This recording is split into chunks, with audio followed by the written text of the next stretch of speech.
Do the names Marv Engels and Freddie Drexler sound familiar to you? If they do, you probably grew up in the southeast Nebraska area.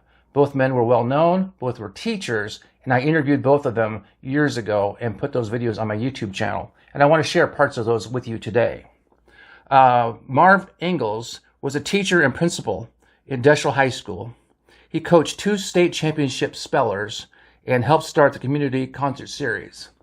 Freddie was a World War II vet who landed on Omaha Beach, taught math and physics at Fairbury Junior College, and was a band leader back in the 50s. Freddie Drexler. Well, when I taught at the junior college at Fairbury, I taught physics and mathematics. And then I had the band on the side, the college band. And because I was interested in music, and so that was my lead, that was what I enjoyed doing along with my college teaching.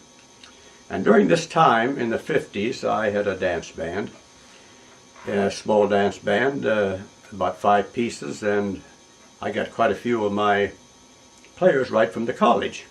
There were boys that came to college and they wanted to get into a dance band, and so I let them play with me, and I helped some of them start a dance band. Like Glenn Kocha from Milligan, he started his own polka band, and I helped him do that and played with him for a while. But I guess probably what I'm known for mostly is my dances that I played over at Jansen during the 50s. Did you play instruments? Did you sing?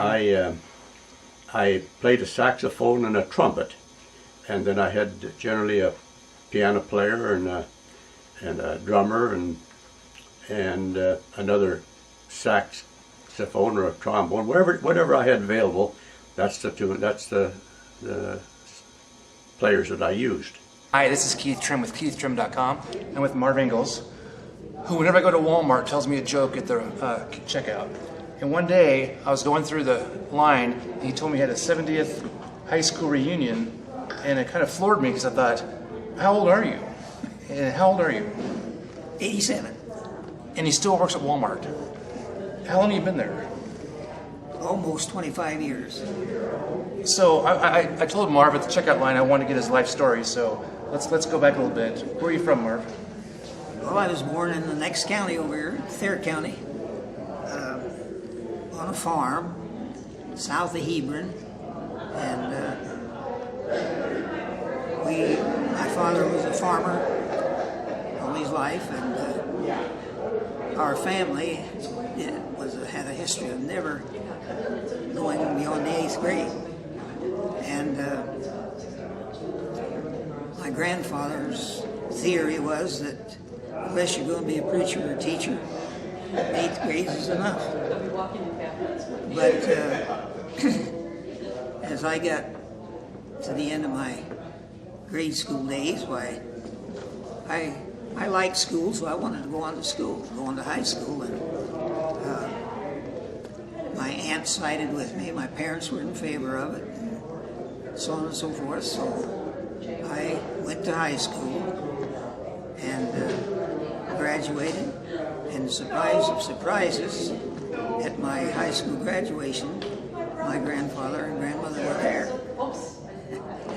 And Grandpa told my dad, he said, if that kid wants any more education, send him. I'll see that he gets it. So he had more money than we did. So anyway, I went on to college the next year.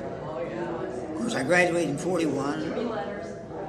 I started college in the fall of 41, but in December of 41, Pearl Harbor. So I finished that 1 year, but in spring of 42, then the college, the Hebron Jr. College closed and never opened again. And so I had to go into service, and I graduated from high school in 41, graduated from college in 49. Okay. So spent all that time. So what degree did you get? BA, Bachelor of Science. BS degree, yeah. And I had decided I wanted to be a teacher, and my minister had always tried to talk me into becoming a minister.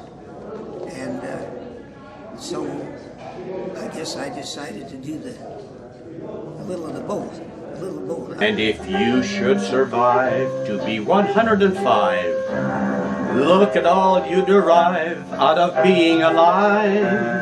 And here is the best part, you'll have a head start if you're among the very young at heart. And there, that ought to keep you young at heart and get you started hearing some of these love songs. Old favorite tune called T for Two. All right. Now.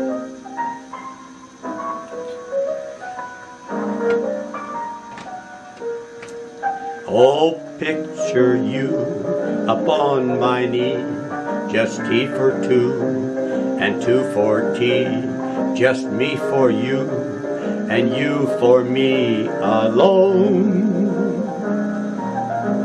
There's nobody near us to see us or hear us, no friends or relation on weekend vacation.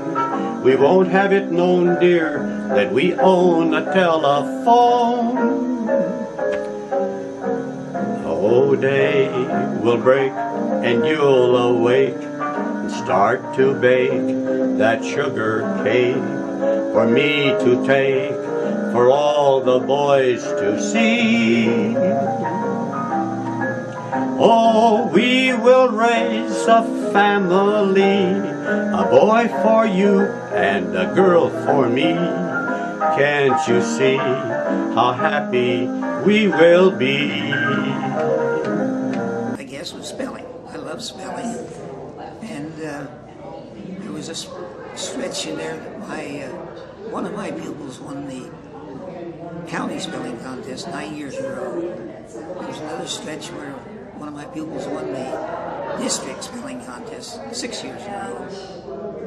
And then in 1953, I had a national spelling champion. Wow. I took a pupil in 1954.